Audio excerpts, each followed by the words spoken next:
Hey guys, Patrick Smith here, owner and team leader of the Legacy Group of LPT Realty here in Middle Tennessee. As you can see behind me, I am in my camper.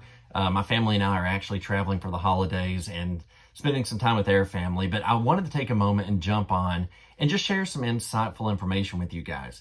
You know, one of the best ways that I can explain it is when you are hiring a real estate professional to sell your home, the agent's responsibility is to market that home. It's to, paint the prettiest picture, if you will, to a buyer, to make the buyer want that particular property. Well, the same goes for whenever a buyer is looking to purchase. As an agent, as a real estate advisor, our sole focus is to market that buyer in a way in which the seller is going to want to work with that offer. That's where we've got to get creative and come up with a game plan. And, it's not always about the price. It could be the terms of the offer. It could be the concessions, etc. I mean, there's a whole lot of different angles that you can approach that from. But I wanted to jump on and share the top 3 things that I would highly recommend. Number one, in order to get your offer accepted on the first go, instead of, we're still dealing with bidding wars and multiple offer situations, but to better help you get that offer on the first run, you want to make sure that you've got the pre-approval letter in hand, whether it's working with our team's preferred lender, working with your own lender, working with another agent, whatever it is, make sure you've got that pre-approval in hand. And there is a difference between a pre-approval and a pre-qualification, which we can explain that at another time, but make sure you've got the letter in hand, or if you're paying cash for it, make sure you have a bank letter. That way, when the agent goes to present the offer to the seller, they can provide all the information to help streamline that. And to make it easier on the seller, to make it easier on the agent and them to make that decision to want to work with you. The second option, or the second thing that I would tell you is, talk with your agent. Be open. The more that we know about you, about what your goals are, about what it is you're wanting to achieve, honestly, the more we can hold your hand through the process and help you to achieve that goal. What we see so often is so many buyers and sellers, they will wait till the very last second.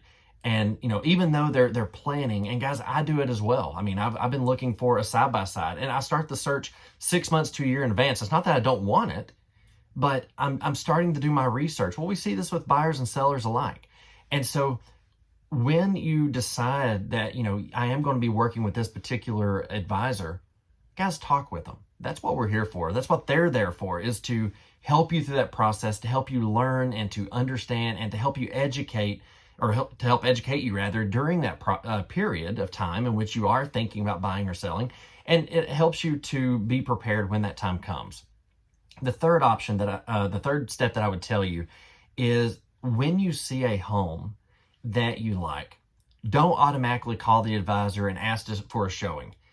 I would recommend doing a drive-by. You see it online and it's like, oh, this is perfect. This is what we've been looking for. Well, it's in that moment that you're going to want to get in your car, take a Sunday or Saturday's trip, whatever it is for you, drive through the neighborhood. Make sure the neighborhood feels right for you.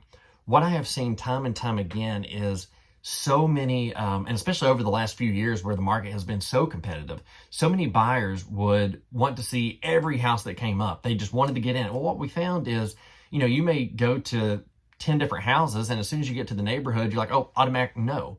Well, what happened during that time is you wasted time. We wasted time showing the property, whereas we could have already narrowed it down and not spent the time there, but we could have jumped over here quicker had we had already done our research and had already done the drive-by.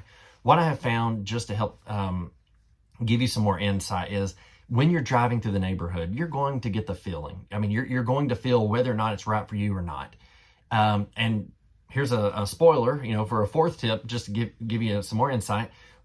If you drive through the neighborhood and it does check off those boxes that you've been looking for, and you do schedule a showing, guys, 99% of the time, whatever that feeling is right when you walk in the door, whether it be a good, bad, or an ugly feeling, that's generally the feelings that you're going to be going off of. So if you walk through the door and you're like, oh, this is it, guys, spend a little more time. If you walk through the door and it's like, oh, absolutely not, wouldn't do it, guys, communicate that with us. There's no sense in wasting time. It's not going to change those feelings. We're not here to sell you something that you don't need or don't want. Our job is to help streamline that process and to hold your hand through that process.